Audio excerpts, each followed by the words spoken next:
আসসালামু আলাইকুম। আমি বরাবরই বলে থাকি কুয়েতে আসবেন, ভালো কথা। প্রস্তুতি কিরকম নিয়েছেন এটা হলো মুখ্য বিষয়।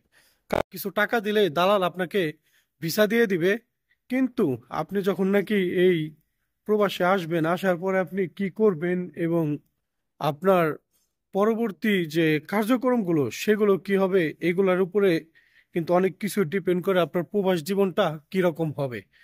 কারণ আপনি টাকা খরচ করে এখানে আসবেন কিন্তু টাকা ইনকাম করার জন্যই। আর আসার পরে যদি টাকা ইনকাম না করতে পারেন, তাহলে আসলে এই কুয়েতে এসে আপনার লাভটা হলো কি?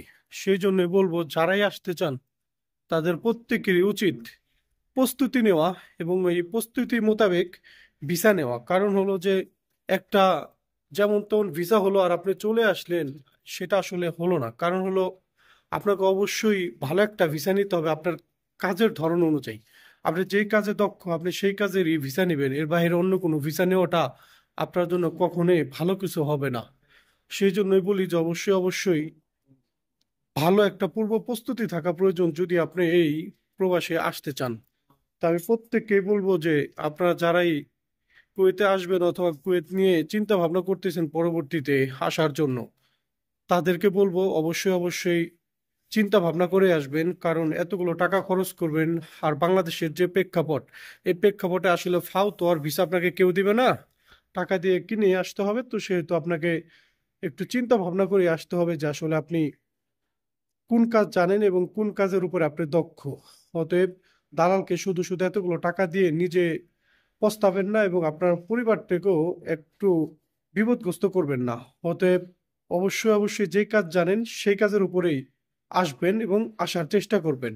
আরেকটা কথা বলি, সেটা হলো যে আসলে কুয়েতে আসার জন্য যে আমরা বাসা বাড়ির, বিশেষ করে বাসা বাড়ির যে ভিসাগুলো আমরা দিয়ে থাকি, সেখানে কিন্তু আসলে একদম জিরো ইনভেস্ট। যে আপনাকে ভিসা দেয় সে তার কিন্তু একটা টাকা খরচ নাই, প্লাস হলো আপনাকে সে একদম বিনা পয়সায় ভিসা কুয়েতির কাছ থেকে নিয়ে তারপর হলো আপনাকে দিবে।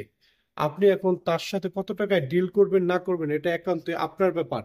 যে আপনাকে ভিসা দিচ্ছে সে যদি আপনাকে ফ্রিতে ভিসা দেয় সেটাও ভালো, আর যদি মনে করেন যে না টাকা দিয়ে কিনতে হচ্ছে, আপনি কত টাকায় কিনবেন এটা আপনার ডিসিশন এবং যে আপনার কাছে ভিসাটা দিচ্ছে তার ডিসিশন। অতএব অবশ্যই সুন্দর একটা কথাবার্তার মধ্যে ভিসা নেওয়ার চেষ্টা করবেন সবসময়। কারণ ভিসা বাণিজ্যটা হলো বাংলাদেশের একদম খুবই খুবই একটা খারাপ জিনিস। কারণ এই ভিসার বাণিজ্যের কারণে কিন্তু অনেক প্রবাসী লাইফ নষ্ট হয়ে যায় এবং ফ্যামিলি সহ একদম ধ্বংস হয়ে যায়। কারণ হলো যে আমরা প্রবাসীরা কিন্তু অনেক টাকা খরচ করে তারপরে এই কুয়েতে আসি। আসার পরেই আমরা কিন্তু কাজ খুঁজে পাই না, অথবা কাজ পেলেও কোম্পানি ভালো না, বাসা ভালো না, উমুক তুমুক নানান টেনশনে পড়ে তারপরে কিন্তু অনেক বিপদগ্রস্ত হয়ে পড়ি। সেই জন্যই বলি আসার আগে অনেক কিছু চিন্তা করে আসবেন। ধন্যবাদ সবাইকে। অবশ্যই অবশ্যই আমার চ্যানেলটাকে সাবস্ক্রাইব করবেন।